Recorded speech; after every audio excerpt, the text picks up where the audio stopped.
اما یبلغن عندک الکبر احدہما او کلاہما، اگر ان میں سے کوئی ایک یا دونوں تمہارے پاس بڑھاپے کی عمر کو پہنچ ہی جائیں، اما یبلغن عندک تمہارے پاس پہنچ جائیں اگر ان میں سے احدہما ان میں سے کوئی ایک او کلاہما یا دونوں، تو اب دیکھیے احکام کیا ہے بوڑھے والدین۔ فلا تقل لہما اف، نمبر ایک انہیں اف تک مت کہو۔ اف کیا ہے؟ بڑی چھوٹی سی شے، کوئی حقارت آمیز شے، ناخن جو تراش دیے جاتے ہیں ان کو بھی اف کہتے ہیں۔ اتنی سی چھوٹی بات بھی ان سے نہ کہو کہ ان کی گستاخی جو ہے اس درجے میں ہو رہی ہو، جیسے کہ یہ تراشے ہوئے ناخن ہے، اس درجے میں بھی کوئی گستاخی ان کے سامنے نہ کرو۔ فلا تقل لہما اف، اف ہے آپ پر، ہمارے ہاں یہ لفظ اف زیادہ استعمال نہیں ہوتا، تف استعمال، تف ہے تم پر، تف ہے آپ پر، نہیں، ہرگز نہیں۔ اف لکما وما تعبدون، حضرت ابراہیم علیہ السلام نے فرمایا تھا، سورہ انبیاء میں ہے موجود ہے۔ اف لکما، سورہ احقاف میں جو سرکش اولاد ہوتی ہے ان کے بارے میں کہا گیا، وہ اپنے والدین کو اف لکما، آپ پر تف ہو، نہیں، لیکن یہاں جو حکم ہے فلا تقل لہما اف، انہیں اف تک نہ کہو۔ نمبر دو ولا تنہرہما، کبھی انہیں جھڑکنا مت۔ اما السائل فلا تنہر، سورۃ الضحیٰ جو ہے اس کی جو آخری آیت ہے، تو کسی کو جھڑک دینا، کسی سائل کو جھڑکنا نہیں ہے، اگر نہیں کوئی دے سکتے تو آپ شرافت کے ساتھ اسے معذرت کر لیں، بس اللہ اللہ خیر صلی اللہ علیہ معاف کیجئے، بس جھڑکو ما۔ ولا تنہرہما، نمبر تین وقل لہما قولا کریما، ان کے ساتھ گفتگو کرو بڑے ادب کے ساتھ، ان کا احترام ملحوظ رکھتے ہوئے بات کرو، لیکن یہ ہے کہ اس کے اندر احترام ملحوظ ہونا چاہیے، ادب ملحوظ رہنا چاہیے، ایسا نہ ہو کہ ان کے دل کو ٹھیس لگے۔ یہی ہے وہ جو بچہ سا تھا ہماری گود میں کھیلتا تھا، اس کی نجاستیں ہم صاف کرتے تھے، اس کو دودھ ہم پلاتے تھے، اس کو چلنا ہم نے انگلی پکڑ پکڑ کر، آج کل تو خیر اور بہت سی چیزیں ایجاد ہو گئی ہیں، واکرز ہے اور کیا کیا ہے، لیکن پہلے کیا ہوتا تھا، والدین ہی انگلی پکڑ کر چلایا کرتے تھے اور چلانا سکھاتے تھے۔ آج یہ سینہ تان کر بات کر رہا ہے اسے، آج یہ اس طریقے سے جو ہے گستاخانہ انداز اس نے ہمارے سامنے اختیار کیا، وہ دل کو ٹھیس لگے۔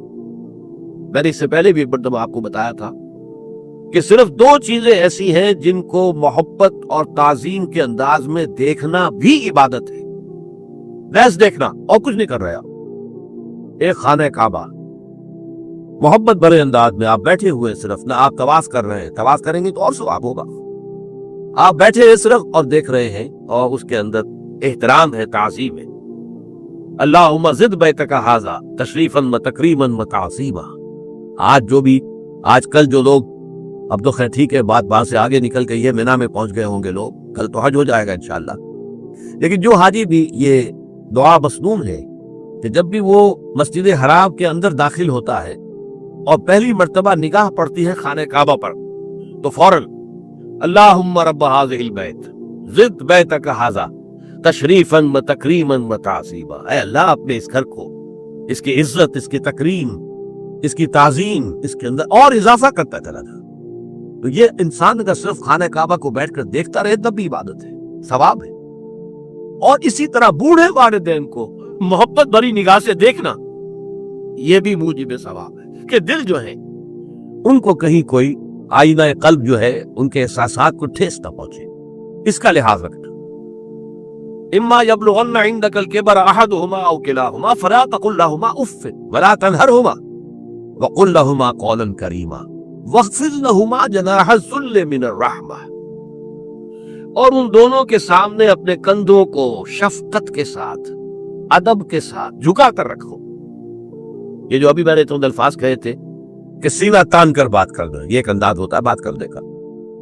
ایک یہ کہ آپ بات کر رہے ہیں والدین سے، والدہ سے، والد سے، لیکن جھکے ہوئے، کندھے جھکائے ہوئے۔ اب یہ بھی دو ہی باتیں ہیں، یا والدین کے سامنے کندھے جھکانے ہیں، یا پھر حضور سے کہا گیا اے نبی آپ اہل ایمان کے لیے وَخْفِضْ جَنَاحَكَ لِلْمُؤْمِنِينَ، یہ مومن جو ایمان لائے ہیں ہمارے نیک بندے ہم پر، چاہے وہ غریب ہے، فقیر ہے، چاہے وہ غلام ہے، مسکین ہے، آپ اپنے کندھے ان کے سامنے جھکائیے۔ یہ بہت بڑی بات ہے جو کہی گئی ہے محمد رسول اللہ صلی اللہ علیہ وسلم سے۔ آپ ان کے سامنے وَخْفِضْ جَنَاحَكَ لِلْمُؤْمِنِينَ، اہل ایمان کے لیے اپنے کندھے جھکائیے، جھکا کر رکھیے، ان کا احترام کیجیے۔ حالانکہ اصل احترام تو حضور کا ہے، وہ تو جب ہم پڑھیں گے سورہ حجرات تو جا کے معلوم ہوگا کہ کس درجے احترام منحوس رہنا چاہیے حضور کا صلی اللہ علیہ وسلم۔ لیکن یہاں نوٹ کیجئے وَخْفِضْ لَهُمَا جَنَاحَ الذُّلِّ مِنَ الرَّحْمَةِ، اور اس سب کے بعد بھی وَقُلْ رَبِّ ارْحَمْهُمَا كَمَا رَبَّيَانِي صَغِيرًا، اور یہ دعا کرتے رہا کرو، اے رب ہمارے ان دونوں پر، میرے والدین پر رحمت فرما، رحم کر، جیسے کہ انہوں نے مجھے پالا پوسا جبکہ میں چھوٹا سا تھا۔ اب دیکھیے یہاں لفظ کیا آیا، ربیانی، رب۔ اللہ تعالیٰ رب ہے حقیقی، وہ ہے اصل میں پالن ہار، ساری چیزیں اس کی پیدا کردہ ہے۔ ماں باپ کے دل میں بھی محبت اور شفقت تو اسی نے ڈالی ہے، ماں کی چھاتیوں میں دودھ تو اسی نے بنایا، پیدا کیا ہے، تو اصل رب تو وہ ہے۔ لیکن اس کی ربوبیت کا ظہور جو ہو رہا ہے عالم واقعہ میں، عالم مادی میں، وہ والدین کی ربوبیت ہے۔ والدین پال رہے ہیں، پوس رہے ہیں، اپنی راتوں کی نیندیں حرام کرتے ہیں۔